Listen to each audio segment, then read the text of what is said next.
चलो पुढे जाऊया. पुढचा पॉइंट आहे बीपीटी.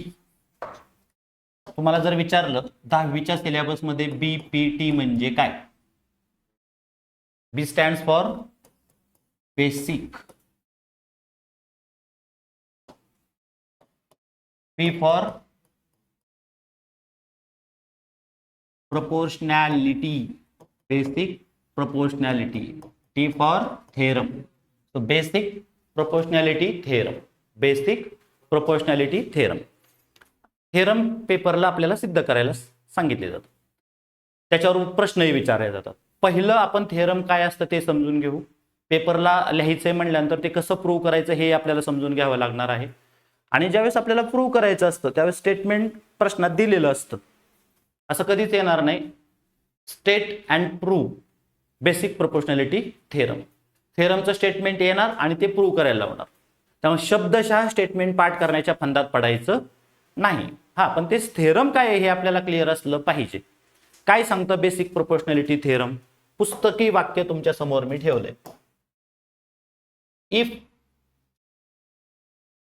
देन, इफ देन च्या मध्ये जे असतं ते कोण असतं? गिवन. काय सांगतं ते स्टेटमेंट? काय दिलेलं असेल तुम्हाला? Line parallel to the side of triangle. A line कशी आहे? Parallel to a side of a triangle. ट्रायंगलच्या एका बाजूला पॅरलल असणारी एक साइड. इंटरसेक्ट्स बाकीच्या दोन बाजू. Remaining sides in two distinct point. दोन वेगवेगळ्या भिन्न बिंदूमध्ये ते त्यांना काय करते? छेदते. काढू डायग्राम.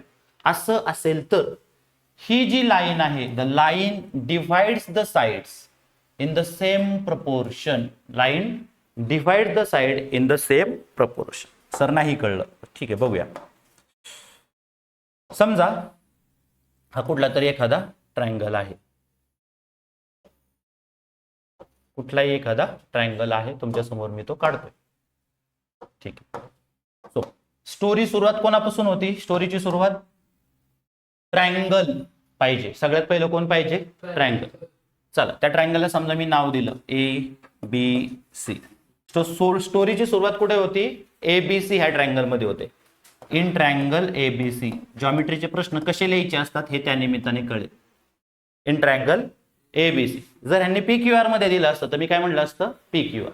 आता ते काय म्हणतायत याच्यामध्ये? देयर इज अ लाईन, एक लाईन आहे parallel to the side of a triangle. मग समजा there is a line L, there is line L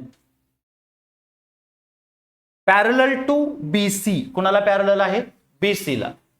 पुढे काय म्हणता येते? Intersect remaining sides of two distinct points. आता उरलेल्या ज्या दोन बाजू आहेत पॅरलल कुणाला आहे? बीसी ला. In triangle A B C line L parallel कोणाला? वन ऑफ दी साइड, एका साइडला. साइडचं नाव BC. So line L is parallel to side BC. समजलं? आता ही line remaining two side, BC सोडून उरलेल्या दोन बाजू कोण कोण?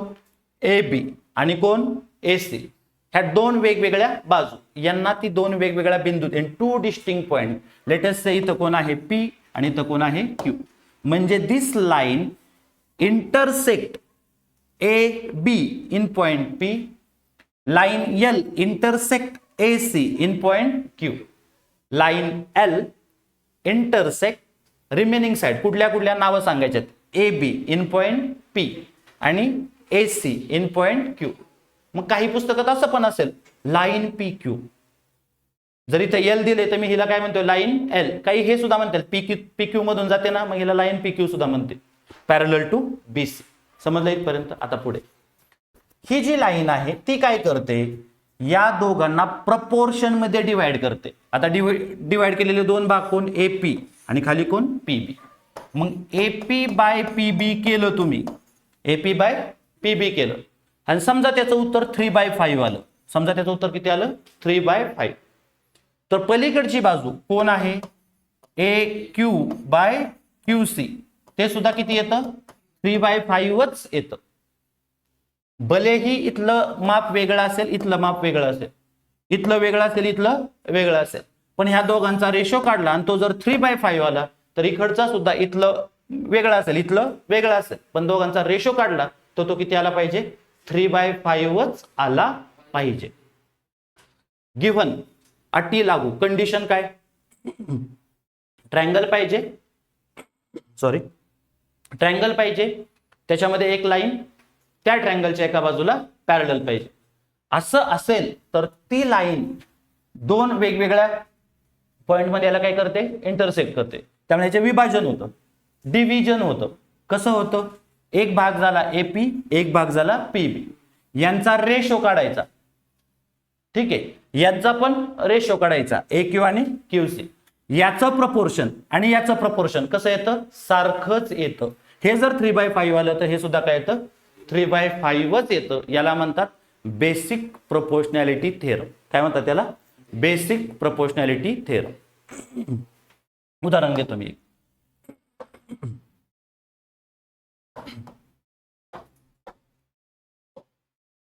समजा मी एक ट्रायंगल काढतोय तुमच्या समोर.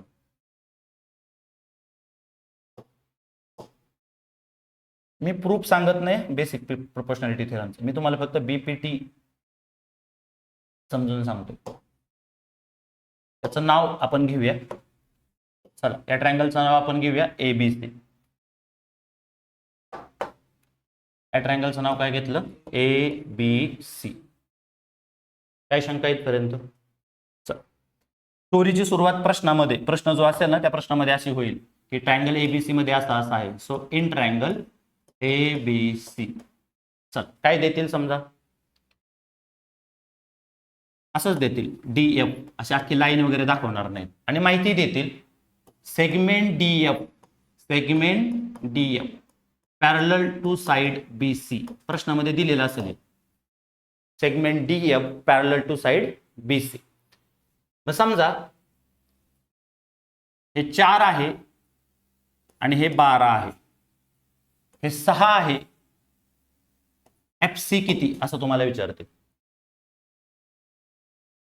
समजलं मी काय सांगतो ते? आपल्याला सांगितले ट्रायंगल ए बी सी आहे, डीएफ पॅरलल टू काय आहे? बीसी आहे. DF parallel to BC.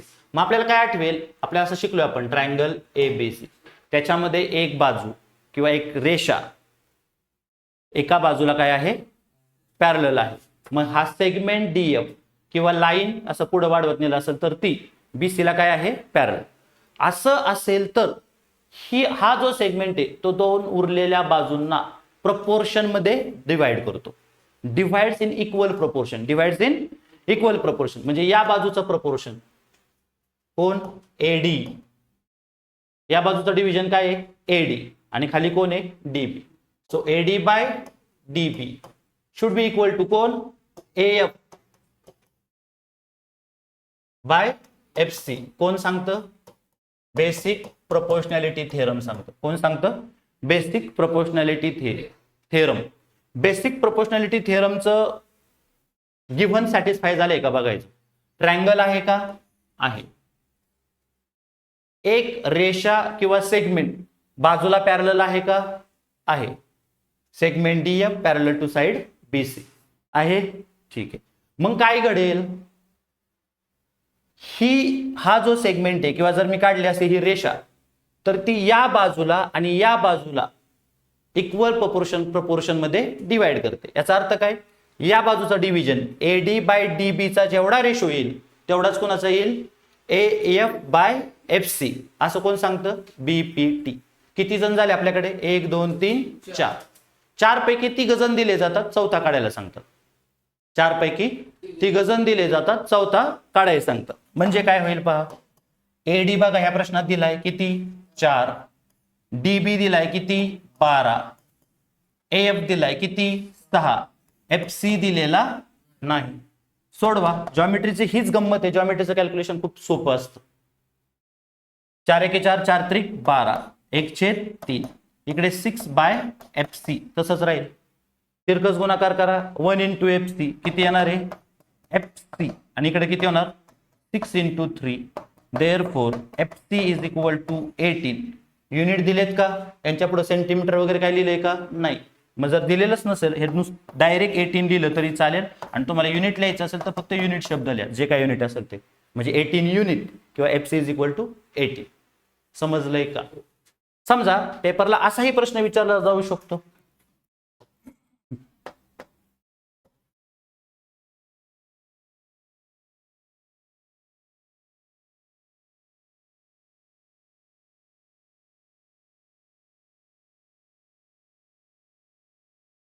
तर नीट लक्ष द्या,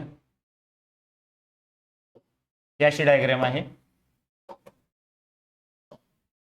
त्याच्यामध्ये असं देतील, इथे दाखवतील ट्रायंगलचं नाव समजा मी घेतो पी क्यू आर, ट्रायंगलचं नाव काय पी क्यू आर, आणि याच्यामध्ये लेट अस से एक्स वाय कोण आहे, एक्स वाय. प्रश्नामध्ये काय दिलं जाईल बघा, प्रश्नात जो डेटा दिला जाईल आपल्याला सोडवताना तो असा दिला जाईल, in triangle P Q R, in triangle P Q R, ते प्रश्नातच उचलायचं, in triangle P Q R. प्रश्नामध्ये असं सांगितलं जाईल X Y segment X Y parallel to Q R, X Y parallel to Q R. मग तेच लिहिलं आपण, segment X Y parallel to कोणाला, side Q R, side Q R. हा जो सेगमेंट एक्स वाय आहे तो पॅरलल टू क्यू आर. आता डेटा दिला जाईल, हा 2, हा 8, हा 12, आणि प्रश्न विचारला जाईल, प्रश्नात दिलेला असेल फाइंड पी वाय, आणि दुसरं दिलं जाईल find Y R. P Y काढा आणि वाय आर काढा असं प्रश्नात असेल, पी वाय काढा आणि वाय आर काढा.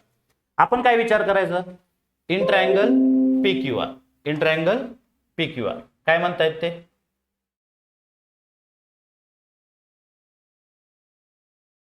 काय म्हणतायत, X Y parallel to Q R.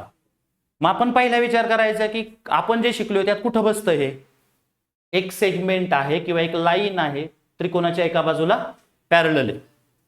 आपल्याला सवय काय लागली, उभा ट्रायंगल आणि ते खाली, बरोबर. मग पेपर मध्ये प्रश्न विचारल्याने थोडंसं वेगळं केलं, ट्रायंगलच वेगळा केला, हा याला पॅरलल आहे. मग आपल्या नियमानुसार काय असणार आहे, हे जे डिव्हिजन असणार आहे कोण, P X by X Q, P X by X Q, आणि इकडं कोण, P Y by Y R, सारखंच असणार आहे. नियम काय सांगतो, हे जर याला पॅरलल असेल, म्हणजे एक सेगमेंट किंवा लाईन जर याला पॅरलल असेल, तर उरलेल्या दोन बाजूचं डिव्हिजन कशामध्ये होतं, इक्वल प्रपोर्शन. फक्त एक काळजी घ्यायची, हा जो वर्टेक्स आहे तिकडूनच इकडे जायचं, इकडून इकडे यायचं नाही. सर नाही कळलं, पी वाय बाय वाय आरच लिहायचं, R Y by Y P लिहायचं नाही. कळतंय, बीपीटी नुसार आपण काय करणार आहे, P Y by Y. So segment X Y parallel to side Q R असं दिलेलं आहे, म्हणून आम्ही या निष्कर्षाप्रती आलो, P Y by Y R is equal to P X by X Q. कारण काय आपलं, बीपीटी बेसिक प्रोपोर्शनॅलिटी थेरम. वापरा बेसिक प्रोपोर्शनॅलिटी थेरम. कोण, पी वाय किती आहे माहित नाही, पी वाय तसाच लिहिला.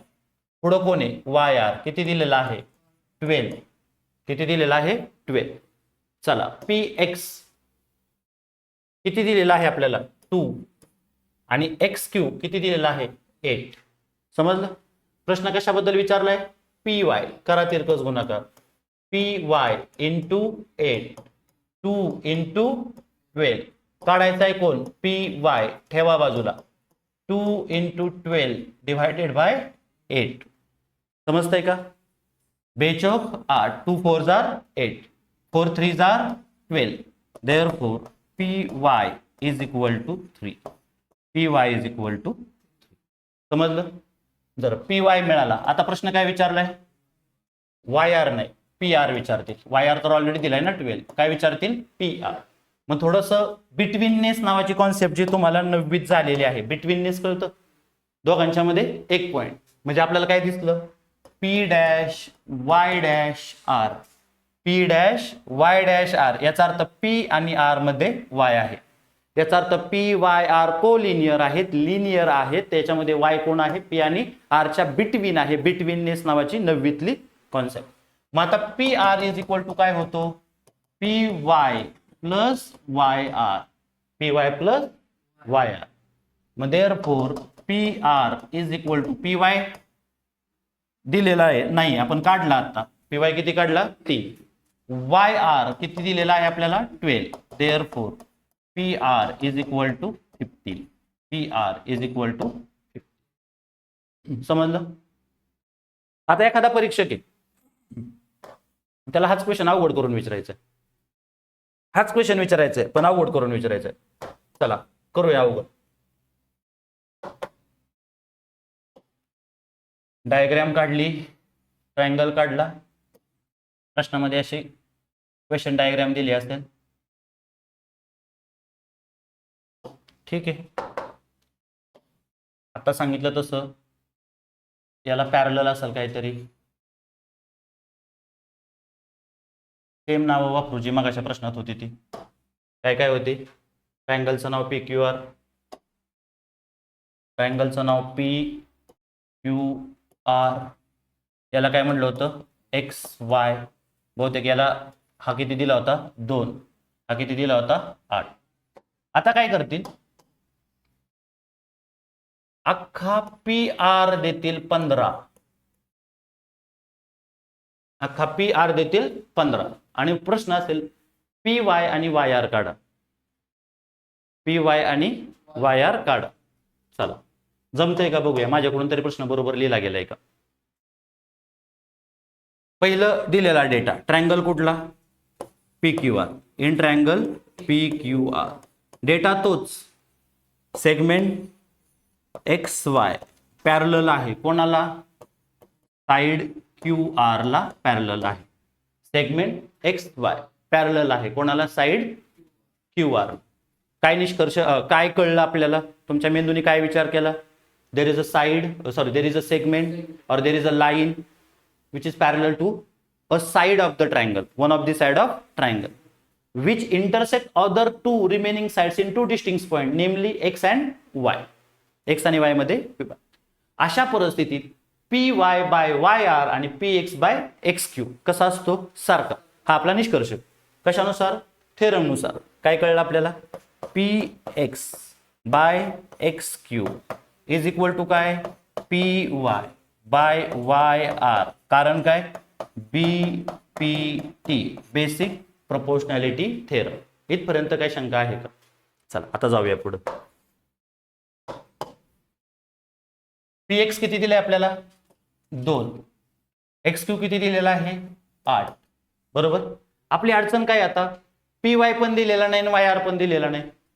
जर मी ही स्टेप लिहायची झाली तर मला py पण दिलेला नाही, yr पण दिलेला नाही आणि प्रश्नात त्यांनी विचारले py आणि yrच काढा. अवघड प्रश्न आहे ना. मग आपण काय करू? अख्खं दिलंय ना आपल्याला. अख्खं किती दिलंय? P R 15. लेट याला इक्वेशन नंबर 1 म्हणा. ह्याच्यात व्हॅल्यू टाकायचे नंतर. याला इक्वेशन नंबर 1 म्हणा. लेट पी वाय आपण एक्स मानला. पी वाय किती मानला? एक्स. तर ऑब्विसली बाळांनो हा जर एक्स असेल तर हा वाय आर किती असेल? 9वीचा एक्सरसाइज नीट सोडवलेले असतील या पॉइंटवरचे तर 10वीला असं भूतागत बघावं लागत नाही. मॅथ्स पाठांतराचा विषय नाही. मॅथ्स हा स्टेप बाय स्टेप तयार होणारा विषय. लगेच डोळ्यासमोर आलं पाहिजे की P dash Y dash R आहे. याचा अर्थ काय झाला? P R is equal to P Y plus Y R. कारण काय? P dash Y dash R. मग बाळांनो पी आर किती दिले आपल्याला? 15. पी वाय किती आहे? एक्स. वाय आर आपल्याला माहित नाही.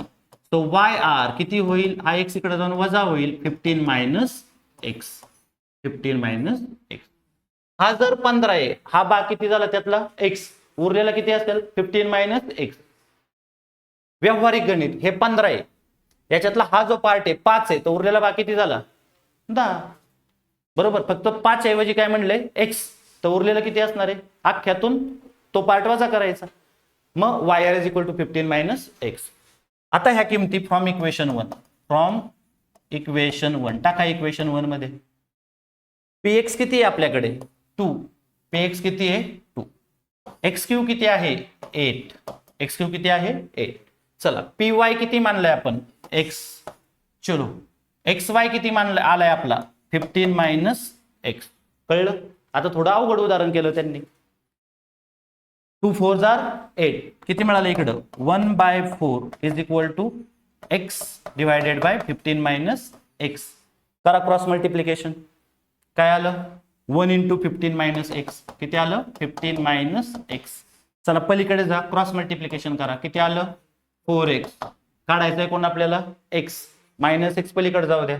इथे किती शिल्लक राहिलं 15, हे पलीकडे गेल्यावर काय झालं 5x, हे 4x मायनस एक्स केल्यावर पलीकडे plus x, 4x plus x किती झालं 5x, काढायचं आहे कोण x, 15 divided by 5 is equal to x, लिहिताना x इकडे लिहितोय 5 3 जार 15, x ची व्हॅल्यू 3 मिळाली, x ची व्हॅल्यू काय मिळाली 3, मग x 3 मिळाला तर हा 15 मायनस x आहे, काय आहे 15 मायनस x, देअरफॉर yr ह्याला इक्वेशन नंबर 2 म्हणा, देअरफॉर इक्वेशन 2 बिकम्स 15 मायनस 3 किती आलं 12, किती आलं 12.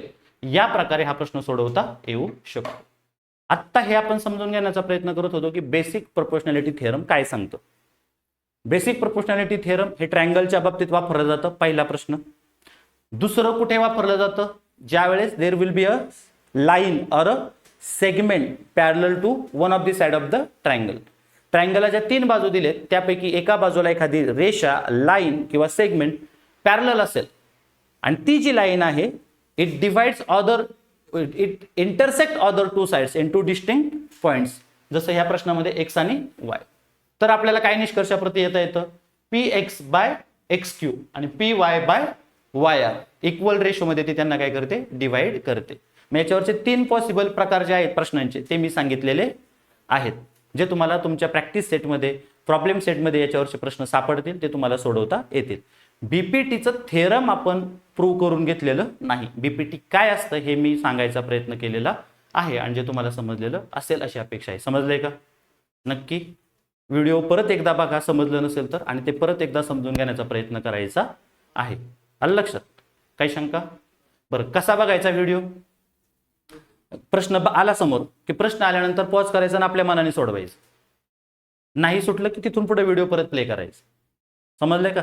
या पद्धतीने थोडासा व्हिडिओ बघितला मॅथ्सचा तर त्याचा फायदा तुम्हाला होईल. काही शंका? चल, थँक्यू.